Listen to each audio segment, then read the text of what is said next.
Hello, my darlings. Good morning, good afternoon, good evening, whatever time it is, wherever you are in the world as you're seeing this video. It will be labeled as a video for January 11th because I'm posting it in time for the 11th where I am in the world. You may be in a different time zone. You may not see this for a few weeks, months, years. So I'm setting the intention that it be a message for the next 24 hours from whenever you happen to see it. Happy birthday to all the January 11 babies out there. And happy birthday to you if it happens to be your birthday on whatever random day you may fall upon this message. We're going to see what we have coming up here for the collective. And we have the Eight of Cups. Now, Eight of Cups can come up sometimes when we're feeling like a bit lackluster. Okay? Eight of Cups is a card that can come up in our life when we're not feeling very fulfilled and we're seeking fulfillment. We may be seeking a career change, or we may just be feeling like something is missing in our life and we just can't seem to figure out what. It is also a card I see coming up when we're working really hard to manifest something and we're like biting our nails, so to speak. We're so nervous. Is this going to happen? Am I going to pull it off? Am I actually going to manifest this? And so I've seen Eight of Cups come up in these scenarios or situations over the years when I do private readings for people. The whole thing with the Eight of Cups, we're seeking fulfillment. We're seeking satisfaction. And Eight of Cups tells us the thing that is missing is the spiritual connection. That once we make the spiritual connection, we're going to feel fulfilled. We're going to feel satisfied. We're going to feel content. So if you're the kind of person that you're like biting your nails right now, am I going to pull this off? Am I going to accomplish this? Am I actually going to get to have this? Eight of Cups says yes. For me in my readings, it says, yes, you're going to have this. But here's what your angels and guides need you to know. You are on a path of becoming, or you might already be seen by other people as someone who's kind of seen as an overachiever. Like you pull off impossible things, and people might think you're just so lucky. It just falls in your lap. But they don't realize how hard you work. And they don't realize you don't rest until you accomplish it. But this is the thing. You accomplish this big thing. And you're happy very momentarily. You're like, wow, okay. And then after a little bit, you're like, I'm really proud of myself that I accomplished this. I'm glad that I have this. But it didn't make me feel the way I thought it was going to make me feel. Something is still missing. So I must have focused on the wrong thing. I've been focusing on my career, but I'm not fulfilled. So you know what? Maybe I need to do a different career. Or maybe I need to focus on my education instead. I'm going to feel fulfilled when I get that master's or that bachelor's. Or you know what? I need to be focusing on my personal life instead. When I find my soulmate, I'm going to feel fulfilled. Oh, found my soulmate, love them like crazy, but something is missing. Oh, you know what? I'll be happy once we're married. Oh, you know what? I'll be fulfilled once we have kids. Oh, I'm married. I have kids. I don't feel fulfilled. Oh, man, I must be with the wrong soulmate. And it just becomes the next thing and the next thing and the next thing.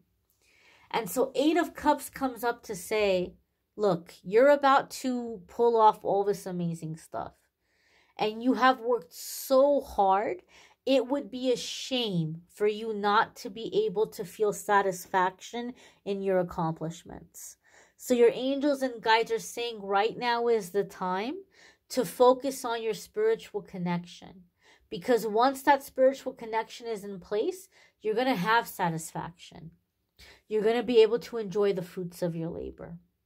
And you're going to be able to enjoy all of your hard work.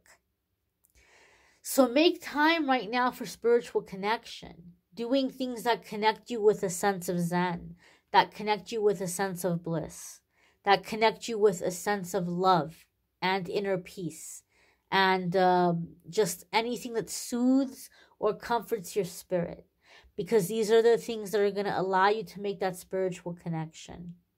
Okay? So if you're feeling a little lackluster, and you're like, I don't know where happiness is, I don't know where I'm going to find it, focus on being in your Zen, being in your momentary bliss. If it's as simple as just listening to a song that moves you, or just sitting down and like really enjoying, savoring the sensation of having a morning cup of coffee or a morning cup of tea, listening to the birds chirping, or just being in complete silence, hearing absolutely silence, just focus on those momentary moments of bliss and allow them to lead you to the things that you're wanting to do. Because when I talk about spiritual connection, some of the things that you do that are going to give you spiritual connection are things that aren't even associated with spirituality. It's not always going to be through prayer and meditation. Prayer and meditation are very important. And I hope you're doing your prayers and your meditations. But we need to add a little bit more.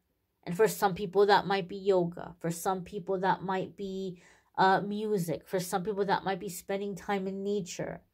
And those of you who watch my videos, you've heard me tell my story, that a big part of my spiritual awakening and connecting with my spiritual gifts and having a relationship with God, universe, higher self, came through swimming. Because there was a time in my life that swimming was just being in the water was absolutely positively the only thing that brought me any kind of comfort. Going through the dark night of the soul, not having anybody to turn to, not having anybody that I could talk to. I was out of prayers. I was out of tears. I was going to therapy, and I was doing that because it helped me on a certain level, but it just nothing was giving me any kind of comfort. And the only thing that brought me comfort was being in the water. And even being in the water, I was not in a fancy place. I wasn't on a white sandy beach. I wasn't in some gorgeous mansion. I was at the Burbank YMCA, right? With a bunch of other people in a public pool. It was no fancy schmancy place at all. But just being in that water brought me such comfort, such soothing, such healing. And it was there being in the water that I began to ground myself, that I began to make my spiritual connection, that I felt connected to God. I could feel God in the water. And so this is what I mean when I talk about being in your Zen and being in your bliss. It's not always going to be things that are seen as spiritual acts. Swimming at the YMCA public swimming pool is not seen as something spiritual, but I had a very profound spiritual experience there. And so this is what I want you to think about. What soothes you? What comforts you? What gives you a sense of awe? What gives you a sense of inner peace? And when you start to do this, you're going to start feeling that connection again with God, higher self, universe. You're going to have inspired ideas and guidance coming to you, and you're going to start feeling that sense of fulfillment and that sense of accomplishment. So I thank you for receiving the message. I hope it was helpful. I hope you'll come back tomorrow and check out tomorrow's message. And do check out the links in the description of this video. Check out the 2023 forecasts if you haven't already. If you would like to schedule a private reading with me, there's a link in the description to take you to my scheduling page, calendly.com/amethystangelite. You can schedule a private reading with me there. I thank you all for watching, liking, sharing, commenting, subscribing. Take care, my darlings. Be well.